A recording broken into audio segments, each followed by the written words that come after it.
भाई मजाक कहीं भारी न पड़ जाए। मानसी की शादी के बाद पहली होली थी जिसे लेकर वह अच्छी खासी उत्साहित थी, पर मन में एक अजीब सा डर बैठा हुआ था। अभी तक तो लोगों से शादी के बाद पहली होली के किस्से ही सुनती आ रही थी।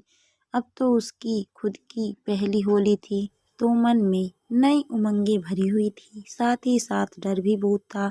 30 त्योहारों पर आज भी यह पूरा परिवार के एक ही जगह एकत्रित होता था, जिसमें दोनों बुआ सास के परिवारों को भी बुलाया जाता था। मानसी भी हालांकि एक संयुक्त परिवार का हिस्सा रही, पर एक ऐसे परिवार का जहां मनमुटाव जरूरत से ज्यादा है।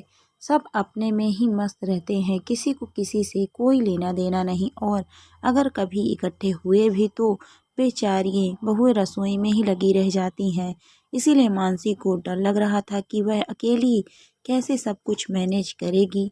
आखिर वह घर की बहू है, वह तो होली खेल ही नहीं पाएगी, सुबह से शाम तक रसोई में ही दौड़ती रह जाएगी। शाम को होली पूजन के बाद जब सभी भाइयों का परिवार एकत्रित हुआ, तो दूसरे दिन खाने में क्या बनने वाला है उसका मेन्यू डिसाइड होने लगा, जिसे सुन सुनकर मानसी की धड़कनें ऊपर नीचे हो रही थी। सुबह इतने लोगों का इतना खाना कैसे बना पाएगी, सोच सोच कर ही उसकी हालत पतली हुई जा रही थी, क्योंकि किसी ने भी खाना बनाने वाला रखने की कोई बात नहीं की। इस बात को उसके पति रमन ने भांप लिया। मानसी के बदलते हाव भाव को देखकर रमन को समझते देर नहीं लगी कि मानसी के दिमाग में क्या चल रहा होगा।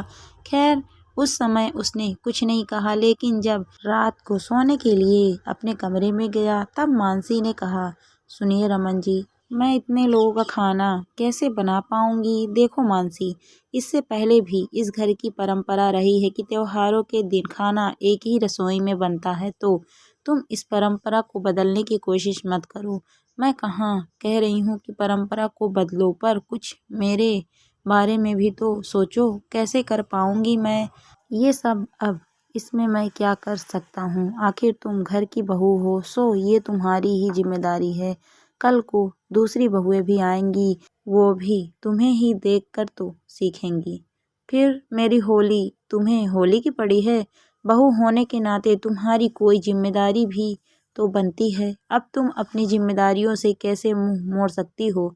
और हाँ, कोई गलती मत कर देना, नहीं तो हमें शर्मिंदा होना पड़ेगा। अब सो जाओ, सुबह जल्दी भी तो उठना है, आखिर तुम्हें ही तो सब कुछ संभालना है। ऐसा कहकर रमन तो दूसरी तरफ मुंह करके सो गया, और बेचारी मानसी की आंखों से नींद तो कोसों दूर हो गई। बेचारी की आंखों में आंसू तक आ गए। सारी रात करवटें बदलते बदलते उसे कब नींद आ गई पता ही नहीं चला। सुबह जब नींद खुली तो देखा सब लोग जाग चुके हैं, और मम्मी जी ने चाय बनाकर सबको परोस दी है। माफ़ करना मम्मी जी, मुझे देर हो गई। कोई बात नहीं बेटा, तुम्हारी चाय रखी है, वह पी लो। अपनी चाय लेकर मानसी कमरे में गई तो रमन कमरे में पहले से ही बैठा था। तुम्हें मैंने रात को ही कहा था ना कि सुबह जल्दी उठ जाना, आखिर सब कुछ तुम्हें ही तो संभालना है।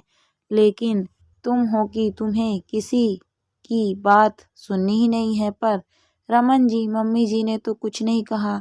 मेरी मम्मी तो सीधी हैं, कुछ नहीं कहेंगी, पर तुम्हें तो अक्ल होनी चाहिए। तुम भी तो संयुक्त परिवार में रही हो, क्या तुम्हें पता नहीं है कि किस हिसाब से सब कुछ मैनेज करना पड़ता है। अब जल्दी से चाय पियो और फटाफट काम पर लगो। रमन तो डांट कर चला गया, पर मानसी की हालत खराब है।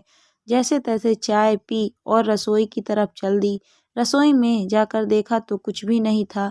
अपनी सासू माँ से जाकर पूछा, मम्मी जी खाना कहाँ बनेगा। खाना तो ऊपर छत पर बनेगा बेटा, रसोई में इतनी जगह कहाँ। जी ठीक है। मानसी ऊपर छत की तरफ रवाना हो गई। वहां जाकर देखा तो एक बार उसको अपनी आंखों पर यकीन ही नहीं हुआ। शायद उसने यह मंजर कभी सपने में भी नहीं सोचा था। घर के पुरुष मिलकर रसोई का काम कर रहे थे। चाचा जी सब्जियां साफ कर रहे थे, वहीं दो देवर मिलकर आटा गूंदने का काम कर रहे थे। कोई रायते की तैयारी कर रहा था, तो कोई ग्रेवी बनाने की तैयारी कर रहा था, तो कोई मिठाई की तैयारी।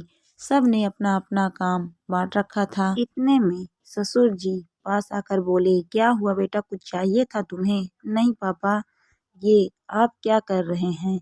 आज के दिन महिलाओं की छुट्टी है रसोई से। क्या? देखो बेटा, ये हमारे घर का रिवाज है कि होली के दिन महिलाओं की रसोई से छुट्टी कर दी जाती है और रसोई की जिम्मेदारी हम पुरुषों की होती है। इसीलिए तुम जाओ और होली खेलने की तैयारी करो। बस हम रसोई की तैयारी करके नीचे आते हैं।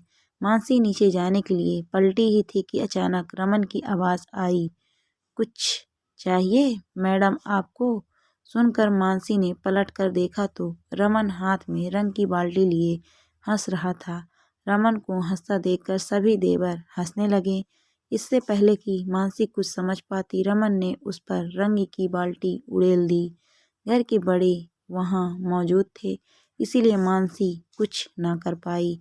मानसी रमन को घूरते हुए नीचे की तरफ जाने लगी, तभी पीछे से एक देवर ने कहा, आज तो भाई गया काम से। भाई मजाक कहीं भारी न पड़ जाए और पूरा माहौल ठहाकों से गूंज उठा।